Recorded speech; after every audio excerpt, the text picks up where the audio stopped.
Salut tout le monde. Aujourd'hui on va faire comme d'habitude. Alors prenez le petit trésor que vous avez là. Et aujourd'hui on va ouvrir la Bible dans l'Apocalypse. Comme vous le savez, ou peut-être vous ne le savez pas, en tout cas moi j'ai découvert qu'Apocalypse ça ne voulait pas dire fin du monde et galère, mais que ça signifiait en fait révélation. C'est pour ça que les Américains ils appellent le livre la Révélation.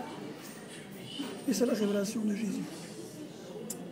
Alors aujourd'hui, on va lire un passage particulier, c'est dans l'Apocalypse, le chapitre 4. Vous êtes prêts? Apocalypse 4. Je vais lire. Après cela, je regardai et voici une porte était ouverte dans le ciel. La première voix que j'avais entendue, comme le son d'une trompette et qui me parlait, dit « Monte ici, et je te ferai voir ce qui doit arriver dans la suite. » Aussitôt, je fus saisi par l'Esprit, et voici, il y avait un trône dans le ciel. Et sur ce trône, quelqu'un était assis. Celui qui était assis avait l'aspect d'une pierre de jaspe et de sardoine, et le trône était environné d'un arc-en-ciel semblable à de l'émeraude. Autour du trône, je vis 24 trônes, et sur ces trônes, 24 vieillards aussi, revêtus de vêtements blancs, et sur leur tête, des couronnes d'or.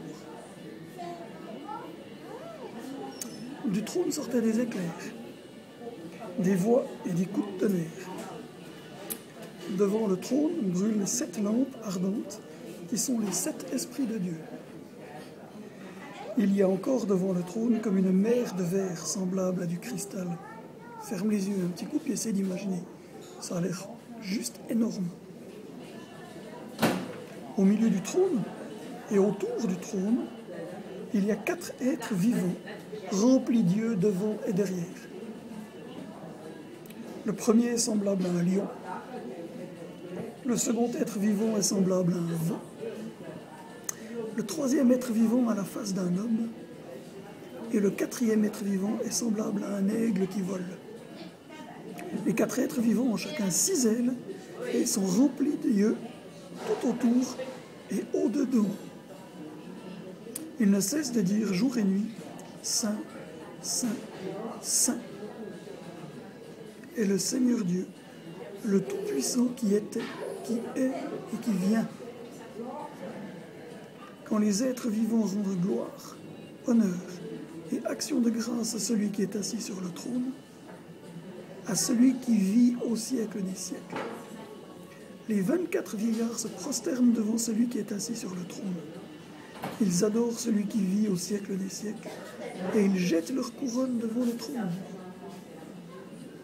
en disant « Tu es digne, notre Seigneur et notre Dieu, de recevoir la gloire, l'honneur, la puissance, car tu as créé toutes choses, et c'est par ta volonté qu'elles existent et qu'elles ont été créées. » Ça fait un texte assez particulier, hein? Alors je prétends rien du tout, je le lis en même temps que vous. Mais quand je lis ça, je me dis waouh! La transparence absolue, la perfection absolue. Quand on lit ces trucs, ça nous fait vraiment réfléchir à comment est Dieu. Juste inimaginable, mais juste parfait, juste énorme, juste immense. Puis eux qui sont dans cette gloire encore, ceux qui ont les couronnes et puis tout ça, qu'est-ce qu'ils font? Ils la jettent, cette couronne. Même eux.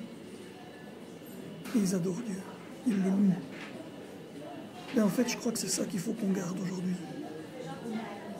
On est peut-être dans nos situations, mais même ceux qui sont là-haut, auprès de l'Éternel, le Tout-Puissant, lui, eh bien eux, ils l'adorent encore plus. Pourtant, ils sont dans sa présence.